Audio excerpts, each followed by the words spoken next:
Buenos días, buenas tardes, buenas noches. Muchas gracias por acompañarnos hoy en Estrasburgo, cerrando esta primera semana de pleno del último curso político de la legislatura. Como siempre, debate sobre el estado de la Unión Europea. La gran discusión, el gran intercambio de puntos de vista sobre el trabajo de la Comisión Europea y el control o la opinión que el Parlamento tiene de ese desarrollo. Quizá en este debate es en el que hayamos visto una clara reorientación de la presidenta de la Comisión Europea hacia la derecha.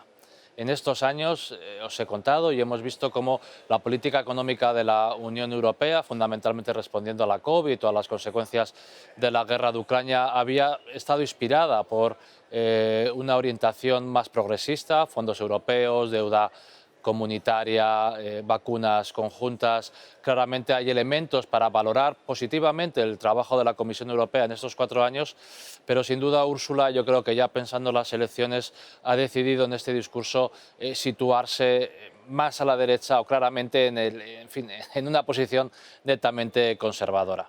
En su discurso, que se inició bien, hablando de mujeres, de jóvenes, de grandes objetivos o de grandes horizontes, pronto se quedó claro un claro sesgo hacia la derecha. En política económica no dijo nada de la revisión de las reglas fiscales, nada de los fondos europeos, nada de los problemas presupuestarios que estamos teniendo y apenas presentó una nueva iniciativa para crear un foro de competitividad que evaluará las nuevas regulaciones. En fin, es una vieja propuesta del PP europeo que no aborda los problemas de fondo de la economía de la Unión, entre ellas cómo mejorar la productividad, y que supone un claro guiño al sector más a la derecha del Parlamento Europeo. En cualquier caso, donde más se notó ese sesgo conservador fue en su aproximación a la migración, a los movimientos migratorios. Como sabéis, en Europa llevamos años, la izquierda en Europa lleva años peleando por una política común de acogida a refugiados que la derecha y algunos países han venido bloqueando.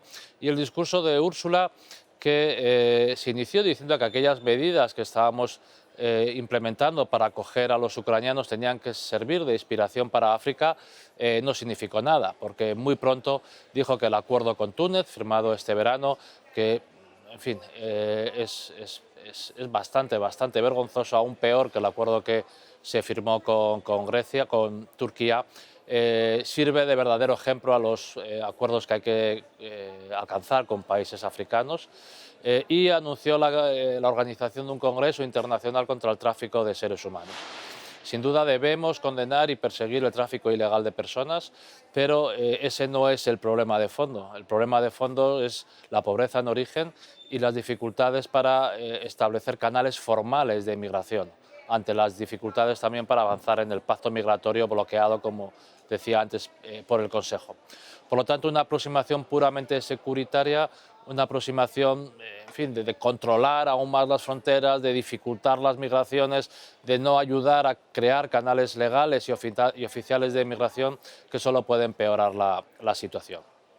Y por último, la presidenta de la Comisión apoyó la ampliación de la Unión Europea, nos parece bien, los socialistas también apoyamos la ampliación de la Unión Europea, pero esa ampliación exige reformas institucionales internas. Y por ahí pasó, en fin, con pocas cosas que decir o con poquitos o ningún compromiso.